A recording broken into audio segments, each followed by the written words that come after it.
Hello there. Today I'm taking a look at a wine from New York's Finger Lakes region.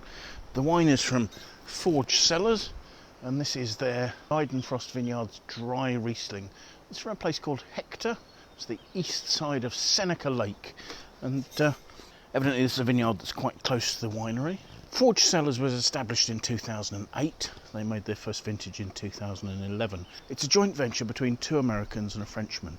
So we have Boyette, who does the day-to-day winemaking, Richard Rainey, who is a local vine grower, and Louis Barruol, who is the proprietor in the southern Rhone of France of Chateau Sainte Cosme, who produces a very good Gigondas. When they launched their 2011 vintage, the wines were actually quite contentious in that they were some of the first people to use oak to ferment and age Rieslings in the Finger Lakes region. Many winemakers didn't think that was a sensible idea. Forge's ethos is to make single vineyard wines. They produce Rieslings and they also make Pinot Noir.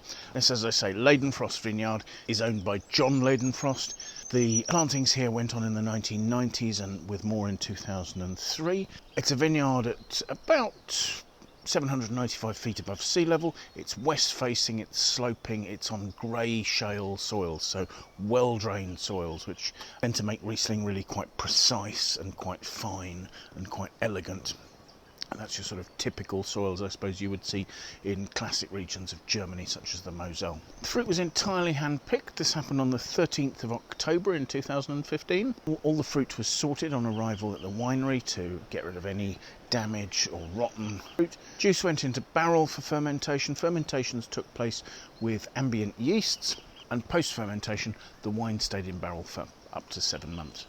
French oak was used entirely, and the age of barrels was generally somewhere in the region of 4 to 8 years old. The intention wasn't to give an oak aroma to the wine, it was more to give an extra bit of richness and roundness that you can get on dry Rieslings with fermentation and aging that you don't get with stainless steel, which tends to be more precise and more fine. The wine fermented to dry. I believe it's got 4 grams per litre of residual sugar, which is pretty low.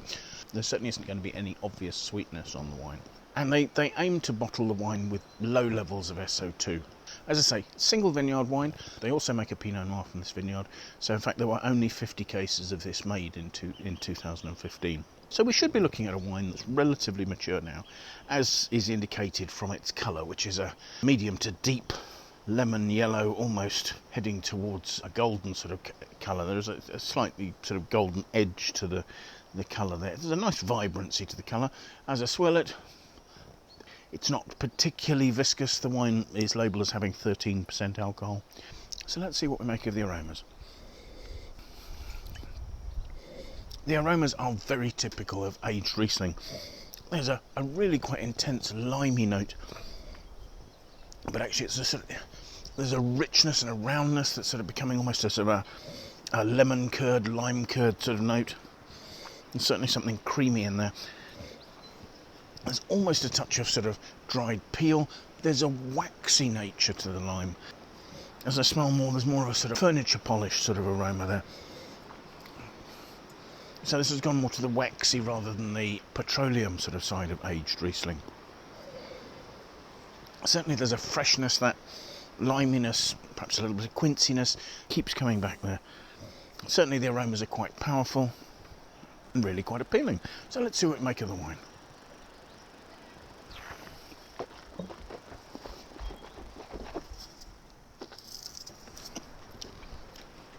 The wine is completely dry. It's got some really lovely, fresh, lemony acidity. There's this rounded, rich, I would say slightly toasty note, but I don't think that's toastiness coming from oak. I think that's toastiness coming from bottle age on the fruit. I suppose it's a combination of the fermentation notes and the more developed fruit. Again, underlying liminess, and there's a roundness. This is a medium-bodied wine. I suppose it's 13% alcohol is helping that, but it's as if there's a sort of a glycerol roundness, there's a smoothness to the whole thing. Again, there are waxy touches, there are notes of lemon curd, that sort of quite creamy sort of textural note. The wine has quite good weight, and the flavours are lasting reasonably well. I think the acidity is helping that. The finish is clean and remains quite sort of citric and fresh. There are perhaps hints of maybe slightly gingery spice and candied peel notes, but they're really quite delicate notes as yet.